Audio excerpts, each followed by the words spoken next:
ಎಲ್ಲರಿಗೂ ನಮಸ್ಕಾರ. ಮೌನವೇ ಪ್ರೀತಿಯ ಭಾಷೆ ಧಾರಾವಾಹಿಯ ಸಂಚಿಕೆ 7ರ ಈ ವಿಸ್ತೃತ ಕಥಾನಕಕ್ಕೆ ನಿಮ್ಮೆಲ್ಲರಿಗೂ ಪ್ರೀತಿಯ ಸ್ವಾಗತ. ಬನ್ನಿ, ಇಂದಿನ ಈ ರೋಚಕ ಸಂಚಿಕೆಯ ಮೊದಲ ಭಾಗದ ಕಥೆಯನ್ನು ಅತ್ಯಂತ ವಿವರವಾಗಿ ಅನುಭವಿಸೋಣ.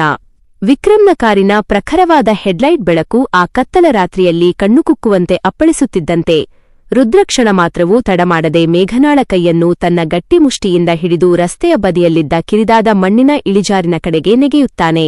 ಇಬ್ಬರೂ ಒಟ್ಟಿಗೆ ಆ ಇಳಿಜಾರಿನ ಕೆಳಗೆ ಉರುಳಿಕೊಂಡು ಹೋಗಿ ದಟ್ಟವಾದ ಪೊದೆಗಳ ಮರೆಯಲ್ಲಿ ಬಚ್ಚಿಕೊಳ್ಳುತ್ತಾರೆ. ವಿಕ್ರಮ್ ತನ್ನ ಕಾರನ್ನು ತಕ್ಷಣವೇ ನಿಲ್ಲಿಸಿ ಬಾಗಿಲು ತೆಗೆದು ಕೆಳಗಿಳಿದು ದೊಡ್ಡ ಟಾರ್ಚ್ ಹಿಡಿದು ಸುತ್ತಮುತ್ತ ಹುಡುಕಲು ಆರಂಭಿಸುತ್ತಾನೆ. ಅವನ ಗೂಂಡಾಗಳು ಕೈಯಲ್ಲಿ ಕತ್ತಿ ಮತ್ತು ಕೋಲುಗಳನ್ನು ಹಿಡಿದುಕೊಂಡು ರಸ್ತೆಯ ಇಕ್ಕೆಲಗಳಲ್ಲಿ ಜಾಲಾಡುತ್ತಾ ಯಾವನೋ ಆ ಮೂಕ ಭಿಕ್ಷುಕ ಸಿಕ್ಕರೆ ಬಿಡುವುದಿಲ್ಲ ಎಂದು ಜೋರಾಗಿ ಕಿರುಚಾಡುತ್ತಾರೆ. ಮೇಘನಾ ಭಯದಿಂದ ನಡುಗುತ್ತಾ ತನ್ನ ಬಾಯಿಯನ್ನು ಕೈಯಿಂದ ಗಟ್ಟಿಯಾಗಿ ಮುಚ್ಚಿಕೊಳ್ಳುತ್ತಾಳೆ. ರುದ್ರ ಅವಳ ಪಕ್ಕದಲ್ಲೇ ಮಂಡಿಯೂರಿ ಕುಳಿತು ತನ್ನ ತೋಳಿನಿಂದ ಅವಳನ್ನು ಭದ್ರವಾಗಿ ಆವರಿಸಿಕೊಂಡು ಕಣ್ಣಿನ ಸನ್ನೆಯ ಮೂಲಕವೇ ಯಾವುದೇ ಭಯಪಡಬೇಡ ಎಂದು ಆಳವಾದ ಧೈರ್ಯ ತುಂಬುತ್ತಾನೆ. ವಿಕ್ರಮ್ನ ಟಾರ್ಚ್ ಲೈಟ್ ಇವರ ಹತ್ತಿರವೇ ಹಾಯ್ದು ಹೋದರೂ ಆ ದಟ್ಟವಾದ ಎಲೆಗಳ ಮರೆ ಇವರನ್ನು ಅದೃಷ್ಟವಶಾತ್ ರಕ್ಷಿಸುತ್ತದೆ. ಆ ಉಸಿರು ಕಟ್ಟುವ ಪ್ರತಿಕ್ಷಣವು ಸಾವಿನ ನೆರಳು ಹತ್ತಿರವೇ ಸುಳಿದಾಡಿದ ಅನುಭವವನ್ನು ಉಂಟುಮಾಡುತ್ತದೆ. ವಿಕ್ರಮ್ ಮತ್ತು ಆತನ ಪಡೆ ಸ್ವಲ್ಪ ದೂರ ಮುಂದೆ ಹೋದ ತಕ್ಷಣ ರುದ್ರ ಮೇಘನಾಳನ್ನು ಎಚ್ಚರಿಕೆಯಿಂದ ಎಬ್ಬಿಸಿ ಆ ಇಳಿಜಾರಿನ ಕೆಳಗಿರುವ ಕಾಡಿನ ಕಿರಿದಾದ ಕಲ್ಲು ಹಾದಿಯ ಮೂಲಕ ಮುಂದೆ ಕರೆದುಕೊಂಡು ಹೋಗಲು ಆರಂಭಿಸುತ್ತಾನೆ. ಕಾಲುಗಳಿಗೆ ಮುಳ್ಳುಗಳು ಚುಚ್ಚುತ್ತಿದ್ದರೂ, ಬಟ್ಟೆಗಳು ಹರಿಯುತ್ತಿದ್ದರೂ, ಜೀವ ಉಳಿಸಿಕೊಳ್ಳುವ ಆ ಒಂಟಿ ಹೋರಾಟದಲ್ಲಿ ಅವರಿಬ್ಬರೂ ನೋವನ್ನು ಲೆಕ್ಕಿಸದೆ ಮುನ್ನುಗ್ಗುತ್ತಾರೆ. ಸ್ವಲ್ಪ ದೂರ ಸಾಗಿದ ಮೇಲೆ ಒಂದು ನಿರ್ಜನ ನದಿ ತೀರದ ಹಳೆಯ ಬಂಡೆಯ ಮರೆಯನ್ನು ತಲುಪುತ್ತಾರೆ. ಅಲ್ಲಿ ಮೇಘನಾ ಆಯಾಸದಿಂದ ನಿಲ್ಲಲಾರದೆ ಕುಳಿತುಕೊಳ್ಳಲು ನೋಡಿದಾಗ ರುದ್ರಜೋಪಾನವಾಗಿ ಅವಳನ್ನು ಕುಳಿತುಕೊಳ್ಳುವಂತೆ ಮಾಡಿ ತನ್ನ ಹತ್ತಿರವಿದ್ದ ನೀರಿನ ಬಾಟಲಿಯಿಂದ ನೀರು ಕುಡಿಸಿ ಚೇತರಿಸಿಕೊಳ್ಳುವಂತೆ ಮಾಡುತ್ತಾನೆ. ಆ ಮಂದವಾದ ಬೆಳಕಿನಲ್ಲಿ ಇಬ್ಬರ ಕಣ್ಣುಗಳು ಪರಸ್ಪರ ಮಾತನಾಡುವ ಆ ಭಾವನಾತ್ಮಕ ಕ್ಷಣದಲ್ಲಿ ತಮ್ಮ ಪ್ರೀತಿಗೆ ಎದುರಾಗಿರುವ ಈ ಕರಾಳ ಬಿರುಗಾಳಿಯನ್ನು ಧೈರ್ಯದಿಂದ ಎದುರಿಸುವ ದೃಢ ನಿರ್ಧಾರವನ್ನು ಇಬ್ಬರೂ ಮಾಡುತ್ತಾರೆ. ನದಿಯ ತೀರದ ಆ ಬಂಡೆಯ ಮರೆಯಲ್ಲಿ ನಿಂತು ಸ್ವಲ್ಪ ಉಸಿರಾಟವನ್ನು ಸರಿಪಡಿಸಿಕೊಳ್ಳುತ್ತಿರುವ ರುದ್ರ ಮತ್ತು ಮೇಘನಾಳ ಮೇಲೆ ಮತ್ತೆ ಆತಂಕದ ಕರಾಳ ಕಾರ್ಮೋಡ ಕವಿಯುತ್ತದೆ. ದೂರದಲ್ಲಿ ವಿಕ್ರಮ್ನ ಕಾರಿನ ಎಂಜಿನ್ನ ಗುಡುಗಿನಂತಹ ಗರ್ಜನೆ ಮತ್ತು ಗೂಂಡಾಗಳ ಅಟ್ಟಹಾಸದ ಕಹಳೆ ಧ್ವನಿಗಳು ಮತ್ತಷ್ಟು ಹತ್ತಿರ ಬರುತ್ತಿರುವುದನ್ನು ರುದ್ರ ತನ್ನ ತೀಕ್ಷ್ಣವಾದ ಕಿವಿಯಿಂದ ಕ್ಷಣಮಾತ್ರದಲ್ಲಿ ಗ್ರಹಿಸುತ್ತಾನೆ. ಈ ನಿರ್ಜನ ಪ್ರದೇಶದಲ್ಲಿ ಅಥವಾ ಬಂಡೆಯ ಮರೆಯಲ್ಲಿ ಇನ್ನೂ ಹೆಚ್ಚು ಹೊತ್ತು ನಿಲ್ಲುವುದು ಪ್ರಾಣಕ್ಕೆ ನೇರವಾದ ಅಪಾಯ ಎಂಬುದು ಅವನಿಗೆ ಚೆನ್ನಾಗಿ ತಿಳಿಯುತ್ತದೆ. ಮೇಘನಾಳ ಮುಖದ ಮೇಲಿನ ಆತಂಕವನ್ನು ನೋಡುತ್ತಾ ಅವಳ ನಡುಗುತ್ತಿರುವ ಕೈಯನ್ನು ಮತ್ತೊಮ್ಮೆ ತನ್ನ ಗಟ್ಟಿಯಾದ ಮುಷ್ಟಿಯಿಂದ ಭದ್ರವಾಗಿ ಹಿಡಿದುಕೊಂಡು ಆ ನದೀ ತೀರದ ಒರಟಾದ ಹಾಗೂ ಜಾರುವ ಕಲ್ಲುಗಳ ಮೇಲೆ ಇಬ್ಬರೂ ಅತ್ಯಂತ ವೇಗವಾಗಿ ನಡೆಯಲು ಆರಂಭಿಸುತ್ತಾರೆ. ರಾತ್ರಿಯ ಕತ್ತಲು ದಟ್ಟವಾಗಿ ಆವರಿಸಿರುವ ಕಾರಣ ಕಾಲುಗಳು ಕಲ್ಲಿನ ಮೇಲೆ ಜಾರುವ ಅಪಾಯ ಪ್ರತಿ ಹೆಜ್ಜೆಗೂ ಎದುರಾಗುತ್ತಿದ್ದರೂ ರುದ್ರ ತನ್ನ ಸ್ವಂತ ನೋವನ್ನು ಮರೆತು ತನ್ನ ಪ್ರತಿಯೊಂದು ಹೆಜ್ಜೆಯನ್ನು ಮೇಘನಾಳ ಸಂಪೂರ್ಣ ಸುರಕ್ಷತೆಗಾಗಿ ಮಾತ್ರ ಮೀಸಲಿಡುತ್ತಾನೆ. ಮೇಘನಾ ಮೂಕಳಾಗಿ ಕಣ್ಣೀರು ತುಂಬಿದ ಕಣ್ಣುಗಳಿಂದ ತನ್ನ ಬದುಕಿನ ಏಕೈಕ ಭರವಸೆಯಾದ ರುದ್ರನ ಗಟ್ಟಿಯಾದ ಕೈಯನ್ನೇ ನಂಬಿ ಹೆಜ್ಜೆ ಮೇಲೆ ಹೆಜ್ಜೆ ಇಡುತ್ತಾಳೆ. ಇವರಿಬ್ಬರೂ ನಡೆದುಕೊಂಡು ಹೋಗುತ್ತಿದ್ದ ಆ ಕಿರಿದಾದ ಕಲ್ಲು ಹಾದಿ ಮುಂದೆ ಒಂದು ಹಳೆಯ ಮುರಿದ ಸೇತುವೆ ಮತ್ತು ದಶಕಗಳಿಂದ ಯೂಸ್ ಮಾಡದೆ ಕೈಬಿಡಲ್ಪಟ್ಟ ದೊಡ್ಡ ಅಬ್ಯಾಂಡನ್ಡ್ ಕಾರ್ಖಾನೆಯ ಅಬ್ಯಾಂಡನ್ಡ್ ಫ್ಯಾಕ್ಟರಿ ಕಡೆಗೆ ಕರೆದುಕೊಂಡು ಹೋಗುತ್ತದೆ. ಅಲ್ಲಿ ಇವರನ್ನು ರಕ್ಷಿಸಲು ಯಾವುದಾದರೂ ಗುಪ್ತ ದಾರಿ ಅಥವಾ ಬಚ್ಚಿಕೊಳ್ಳಲು ಸುರಕ್ಷಿತ ಜಾಗ ಸಿಗಬಹುದು ಎಂಬ ಅಚಲ ನಂಬಿಕೆಯಿಂದ ರುದ್ರ ಆ ಪಾಳುಬಿದ್ದ ಕರಾಳ ಕಟ್ಟಡದ ಕಡೆಗೆ ತನ್ನ ಪಯಣವನ್ನು ತೀವ್ರಗೊಳಿಸುತ್ತಾನೆ. ಆದರೆ ಅದೇ ಸಮಯದಲ್ಲಿ ವಿಕ್ರಮ್ ಸುಮ್ಮನೆ ಕೂತಿರುವುದಿಲ್ಲ.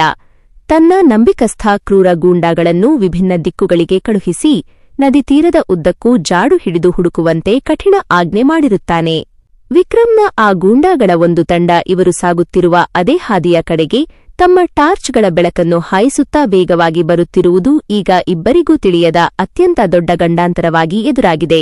ಸುತ್ತಲೂ ಕತ್ತಲು, ಹಿಂದೆ ಶತ್ರುಗಳ ಹೆಜ್ಜೆ ಸದ್ದು, ಮುಂದೆ ಅಪರಿಚಿತ ಪಾಳುಬಿದ್ದ ಕಾರ್ಖಾನೆ. ಈ ಉಸಿರುಕಟ್ಟುವ ಪರಿಸ್ಥಿತಿಯಲ್ಲಿ ರುದ್ರ ಮತ್ತು ಮೇಘನಾಳ ಮುಂದಿನ ಹೆಜ್ಜೆ ಹೇಗಿರುತ್ತದೆ ಎಂಬ ರೋಚಕತೆ ಉತ್ತುಂಗದಲ್ಲಿದೆ. ಪಾಳುಬಿದ್ದ ಆ ಹಳೆಯ ಕಾರ್ಖಾನೆಯ ಮುರಿದ ಗೇಟಿನ ಬಳಿ ರುದ್ರ ಮತ್ತು ಮೇಘನಾ ಬಂದು ನಿಲ್ಲುವಷ್ಟರಲ್ಲಿ ಹಿಂಬಾಲಿಸುತ್ತಿದ್ದ ಗೂಂಡಾಗಳ ಟಾರ್ಚ್ ಬೆಳಕು ಆ ಪ್ರದೇಶದ ಗೋಡೆಗಳ ಮೇಲೆ ಬೀಳಲು ಆರಂಭಿಸಿರುತ್ತದೆ. ಸಮಯ ಅತಿ ಕಡಿಮೆ ಇದೆ.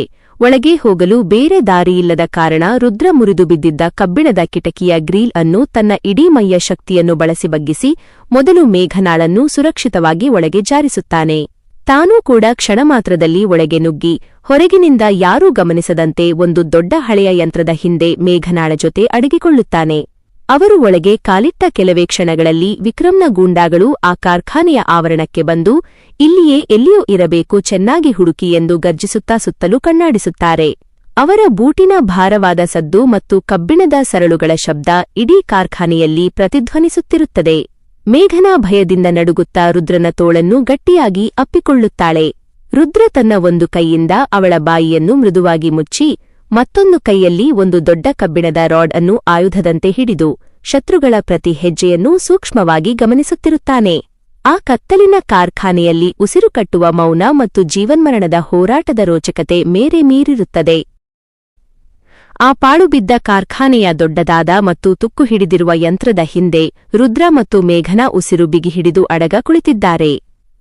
ಹೊರಗಡೆ ವಿಕ್ರಮ್ನ ಗೂಂಡಾಗಳು ಕೈಯಲ್ಲಿ ಕಬ್ಬಿಣದ ರಾಡ್ಗಳು ಮತ್ತು ದೊಡ್ಡ ಟಾರ್ಚ್ಗಳನ್ನು ಹಿಡಿದುಕೊಂಡು, ಎಲ್ಲಿದ್ದಾನೆ ಆ ಮೂಕ ಭಿಕ್ಷುಕ, ಆ ಹುಡುಗಿ ಜೊತೆಗೆ ಇಲ್ಲೇ ಎಲ್ಲಿಯೂ ಇರಬೇಕು, ಬಿಡಬೇಡಿ, ಕಣ್ಣಿಗೆ ಮಣ್ಣೆರಚಿ ಓಡುತ್ತಿದ್ದಾರೆ ಎಂದು ಪರಸ್ಪರ ಅರಚಿಕೊಳ್ಳುತ್ತಾ ಕಾರ್ಖಾನೆಯ ಪ್ರತಿ ಮೂಲೆಯನ್ನು ಜಾಲಾಡುತ್ತಿದ್ದಾರೆ. ಅವರ ಟಾರ್ಚ್ಗಳ ತೀಕ್ಷ್ಣವಾದ ಬಿಳಿ ಬೆಳಕು ಕಾರ್ಖಾನೆಯ ಒಡೆದ ಕಿಟಕಿಗಳ ಮೂಲಕ ಒಳಗೆ ಬಂದು ರುದ್ರ ಮತ್ತು ಮೇಘನಾ ಅಡಗಿದ್ದ ಜಾಗದ ಅಂಚಿನವರೆಗೆ ಹಾಯ್ದು ಹೋಗುತ್ತದೆ. ಆ ಪ್ರಕಾಶಮಾನವಾದ ಬೆಳಕು ತಮ್ಮ ಮೇಲೆ ಬೀಳದಂತೆ ರುದ್ರಕ್ಷಣ ಮಾತ್ರದಲ್ಲಿ ಮೇಘನಾಳ ತಲೆಯನ್ನು ತನ್ನ ಎದೆಗೆ ಒತ್ತಿ ಹಿಡಿದು ತನ್ನ ಇಡೀ ದೇಹದಿಂದ ಅವಳನ್ನು ಸಂಪೂರ್ಣವಾಗಿ ಮರೆಮಾಚಿಕೊಳ್ಳುತ್ತಾನೆ. ಮೇಘನಾಳ ಕಣ್ಣುಗಳಿಂದ ಭಯದ ಕಣ್ಣೀರು ಹರಿಯುತ್ತಿದ್ದು ಅವಳ ಶರೀರ ತರತರನೇ ನಡುಗುತ್ತಿದೆ. ರುದ್ರ ತನ್ನ ಎಡಗೈಯಲ್ಲಿ ಒಂದು ಗಟ್ಟಿಯಾದ ಕಬ್ಬಿಣದ ಸರಳನ್ನು ಆಯುಧದಂತೆ ಬಲವಾಗಿ ಹಿಡಿದುಕೊಂಡು ಒಂದು ವೇಳೆ ಗೂಂಡಾಗಳು ಹತ್ತಿರ ಬಂದರೆ ಪ್ರಾಣವನ್ನೇ ಕೊಟ್ಟು ಹೋರಾಡಲು ಸಂಪೂರ್ಣ ಸಿದ್ಧನಾಗಿ ನಿಂತಿರುತ್ತಾನೆ. ಕಾರ್ಖಾನೆಯ ಮೇಲ್ಛಾವಣಿಯಿಂದ ಹನಿ ಹರಿಯುವ ನೀರಿನ ಸದ್ದು ಮತ್ತು ದೂರದಲ್ಲಿ ಕೇಳಿಸುತ್ತಿರುವ ಗೂಂಡಾಗಳ ಬೂಟಿನ ಭಾರವಾದ ಹೆಜ್ಜೆ ಸದ್ದು ಆ ವಾತಾವರಣವನ್ನು ಮತ್ತಷ್ಟು ಭೀಕರವಾಗಿಸುತ್ತದೆ. ಗೂಂಡಾಗಳ ಪೈಕಿ ಒಬ್ಬ ಹತ್ತಿರದಲ್ಲೇ ಬಂದು ಇಲ್ಲಿ ಯಾರೂ ಇಲ್ಲ ಬಿಡಿ, ಬಹುಶಃ ಬೇರೆ ಕಡೆ ಓಡಿ ಹೋಗಿರಬೇಕು ಎಂದು ಕೂಗಿದಾಗ ಮತ್ತೊಬ್ಬ ಗೂಂಡ ಹೌದಾ, ಹಾಗಾದರೆ ಆ ಕಡೆಯ ಗೋಧಿ ಗೋದಾಮಿನ ಕಡೆಗೆ ಹೋಗೋಣ ಬನ್ನಿ ಎಂದು ದೂರ ಸರಿಯುವ ಸದ್ದು ಕೇಳಿಸುತ್ತದೆ. ಅವರು ಸ್ವಲ್ಪ ದೂರ ಸರಿದರೂ ಅಪಾಯ ಇನ್ನೂ ಸಂಪೂರ್ಣವಾಗಿ ದೂರವಾಗಿಲ್ಲ ಎಂಬುದು ರುದ್ರನಿಗೆ ಚೆನ್ನಾಗಿ ತಿಳಿದಿರುತ್ತದೆ. ಈ ಉಸಿರುಕಟ್ಟುವ ನಿಮಿಷಗಳಲ್ಲಿ ರುದ್ರ ಮತ್ತು ಮೇಘನಾ ನಡುವಿನ ಆ ಮೌನವಾದ ಅಪ್ಪಣೆ ಮತ್ತು ಪ್ರೀತಿಯ ಬಂಧ ಮತ್ತಷ್ಟು ಗಟ್ಟಿಯಾಗುತ್ತದೆ. ಕಾರ್ಖಾನೆಯೊಳಗೆ ಗೂಂಡಾಗಳ ಹೆಜ್ಜೆ ಸದ್ದುಗಳು ದೂರ ಸರಿದು ಸ್ವಲ್ಪ ಸಮಯದವರೆಗೆ ಆವರಣದಲ್ಲಿ ಸಂಪೂರ್ಣ ಮೌನ ಆವರಿಸಿಕೊಳ್ಳುತ್ತದೆ. ರುದ್ರ ತಕ್ಷಣವೇ ಎಚ್ಚೆತ್ತುಕೊಂಡು ಮೇಘನಾಳನ್ನು ಆ ದೊಡ್ಡ ಯಂತ್ರದ ಹಿಂದಿನಿಂದ ಸುರಕ್ಷಿತವಾಗಿ ಹೊರಗೆ ಕರೆ ಏತರುತ್ತಾನೆ. ಅವಳ ಮುಖದಲ್ಲಿ ಇನ್ನೂ ಆತಂಕದ ಕಳೆಯೇ ಮರೆಯಾಗಿಲ್ಲವಾದರೂ ರುದ್ರನ ಕಣ್ಣುಗಳಲ್ಲಿರುವ ದೃಢತೆಯನ್ನು ನೋಡಿ ಅವಳಿಗೆ ಸ್ವಲ್ಪ ಸಮಾಧಾನವಾಗುತ್ತದೆ. ಕಾರ್ಖಾನೆಯ ಮುಂಭಾಗದ ದೊಡ್ಡ ಗೇಟ್ ಕಡೆಗೆ ನೋಡಿದರೆ ವಿಕ್ರಮ್ ತನ್ನ ಕಾರನ್ನು ನಿಲ್ಲಿಸಿ ಕೋಪದಿಂದ ಗರ್ಜಿಸುತ್ತಿರುವುದು ದೂರದಿಂದಲೇ ಗೋಚರಿಸುತ್ತದೆ. ಇಲ್ಲಿ ಹೆಚ್ಚು ಹೊತ್ತು ನಿಂತರೆ ಶತ್ರುಗಳ ಕೈಗೆ ಸಿಕ್ಕಿಹಾಕಿಕೊಳ್ಳುವುದು ಖಚಿತ ಎಂಬುದು ರುದ್ರನಿಗೆ ತಿಳಿದಿರುವುದರಿಂದ ಅವನು ಕಾರ್ಖಾನೆಯ ಹಿಂಭಾಗದಲ್ಲಿರುವ ಹಳೆಯ ತುಕ್ಕು ಹಿಡಿದ ಸಣ್ಣ ಬಾಗಿಲಿನ ಕಡೆಗೆ ಮೇಘನಾಳನ್ನು ಕರೆದುಕೊಂಡು ಓಡುತ್ತಾನೆ. ಆ ಬಾಗಿಲು ಮುಚ್ಚಲ್ಪಟ್ಟಿದ್ದರೂ ರುದ್ರ ತನ್ನ ಕೈಯಲ್ಲಿದ್ದ ಕಬ್ಬಿಣದ ರಾಡ್ನಿಂದ ಬೀಗವನ್ನು ಜೋರಾಗಿ ಹೊಡೆದು ಒಡೆಯುತ್ತಾನೆ. ಬಾಗಿಲು ತೆರೆದ ಕೂಡಲೇ ಹೊರಗೆ ದಟ್ಟವಾದ ಕಾಡು ಮತ್ತು ಸುರಕ್ಷಿತವಾದ ಮುಕ್ತ ಹಾದಿ ಇವರನ್ನು ಸ್ವಾಗತಿಸುತ್ತದೆ. ಆದರೆ ಅವರು ಆ ಬಾಗಿಲಿನಿಂದ ಹೊರಗೆ ಕಾಲಿಡುವ ಮುನ್ನವೇ ವಿಕ್ರಮ್ ತನ್ನ ಗೂಂಡಾಗಳೊಂದಿಗೆ ಮುಂಭಾಗದ ಗೇಟನ್ನು ಮುರಿದುಕೊಂಡು ಒಳಗೆ ನುಗ್ಗುತ್ತಾನೆ. ವಿಕ್ರಮ್ನ ಕಣ್ಣುಗಳು ನೇರವಾಗಿ ರುದ್ರ ಮತ್ತು ಮೇಘನಾ ನಿಂತಿದ್ದ ಹಿಂಭಾಗದ ಬಾಗಿಲಿನ ಕಡೆಗೆ ಬೀಳುತ್ತವೆ. ವಿಕ್ರಮ್ ತನ್ನ ಕೈಯಲ್ಲಿದ್ದ ಗನ್ ಅನ್ನು ಮೇಲಕ್ಕೆತ್ತಿ, ನಿಲ್ಲಿಸಿ ಅಲ್ಲಿಯೇ, ಇವತ್ತು ನಿಮ್ಮಿಬ್ಬರ ಆಟ ಮುಗಿಯಿತು, ಮೇಘನಾಳನ್ನು ಬಿಟ್ಟು ಹೆಜ್ಜೆ ಇಟ್ಟರೆ ನಿನ್ನ ಪ್ರಾಣ ಹೋಗುತ್ತದೆ ರುದ್ರ ಎಂದು ಆಕ್ರೋಶದಿಂದ ಕಿರುಚುತ್ತಾನೆ. ವಿಕ್ರಮ್ನ ಬೆಂಕಿಯಂತಹ ಕೋಪ ಮತ್ತು ಗುರಿಯಿಟ್ಟ ಬಂದೂಕಿನ ನಾಳವನ್ನು ನೋಡಿದ ಮೇಘನಾ ಭಯದಿಂದ ಹೌಹಾರಿ ಹೋಗುತ್ತಾಳೆ. ರುದ್ರ ಕಿಂಚಿತ್ತೂ ಭಯಪಡದೆ ಮೇಘನಾಳ ಕೈಯನ್ನು ಮತ್ತಷ್ಟು ಗಟ್ಟಿಯಾಗಿ ಹಿಡಿದು ನನ್ನನ್ನು ನಂಬು ಎನ್ನುವಂತೆ ನೋಡಿ ಆ ಹಿಂಭಾಗದ ಬಾಗಿಲಿನಿಂದ ದಟ್ಟವಾದ ಕಾಡಿನ ಕಡೆಗೆ ರಭಸದಿಂದ ಜಿಗಿಯುತ್ತಾನೆ. ವಿಕ್ರಮ್ ಗುಂಡು ಹಾರಿಸುವಷ್ಟರಲ್ಲಿ ಇಬ್ಬರೂ ಆ ಪೊದೆಗಳ ಮರೆಯಲ್ಲಿ ಮರೆಯಾಗಿರುತ್ತಾರೆ. ವಿಕ್ರಮ್ ಹುಚ್ಚನಂತೆ ಕತ್ತಲಲ್ಲಿ ಗುಂಡು ಹಾರಿಸುತ್ತಾ ನಿಲ್ಲುತ್ತಾನೆ. ಕಾಡಿನ ಆಳಕ್ಕೆ ಇಬ್ಬರೂ ಸುರಕ್ಷಿತವಾಗಿ ತಲುಪುವುದರೊಂದಿಗೆ ಈ ರೋಚಕ ಸಂಚಿಕೆ ಮುಕ್ತಾಯಗೊಳ್ಳುತ್ತದೆ. ಮೃತ್ಯುವಿನ ನೆರಳಿನಂತೆ ಬೆನ್ನಟ್ಟಿದ ವಿಕ್ರಮ್ನ ಬಂದೂಕಿನ ಗುಂಡುಗಳನ್ನು ಮೀರಿ ದಟ್ಟವಾದ ಕತ್ತಲಿನ ಕಾಡಿನೊಳಗೆ ಮಾಯವಾಗಿದ್ದಾರೆ ರುದ್ರ ಮತ್ತು ಮೇಘನಾ. ವಿಕ್ರಮ್ನ ಕರಾಳ ಬ್ಯೂಸಿನೆಸ್ ಸಾಮ್ರಾಜ್ಯ ಮತ್ತು ಕ್ರೂರ ಅಟ್ಟಹಾಸವನ್ನು ಮೀರಿ ಈ ಮೂಕ ಪ್ರೇಮಿಗಳು ತಮ್ಮ ಪ್ರೀತಿಯನ್ನು ಉಳಿಸಿಕೊಳ್ಳಲು ಯಾವೆಲ್ಲ ಸಾಹಸಗಳನ್ನು ಮಾಡಬೇಕಾಗುತ್ತದೆ?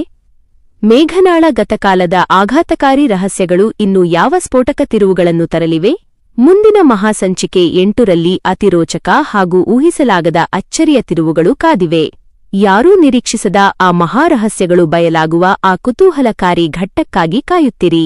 ಈ ಸುಂದರ ಹಾಗೂ ಭಾವನಾತ್ಮಕ ಕಥೆಯನ್ನು ಮಿಸ್ ಮಾಡಿಕೊಳ್ಳದೆ ನೋಡಲು ಈಗಲೇ ಫಾರ್ಮಸಿಸ್ಟ್ ಮಾಮ್ ಸ್ಟೋರೀಸ್ ಚಾನೆಲ್ಗೆ ಸಬ್ಸ್ಕ್ರೈಬ್ ಮಾಡಿ, ಲೈಕ್ ಮಾಡಿ ಮತ್ತು ಶೇರ್ ಮಾಡಿ. ಮುಂದಿನ ಸಂಚಿಕೆಯಲ್ಲಿ ಭೇಟಿಯಾಗೋಣ. ನಮಸ್ಕಾರ.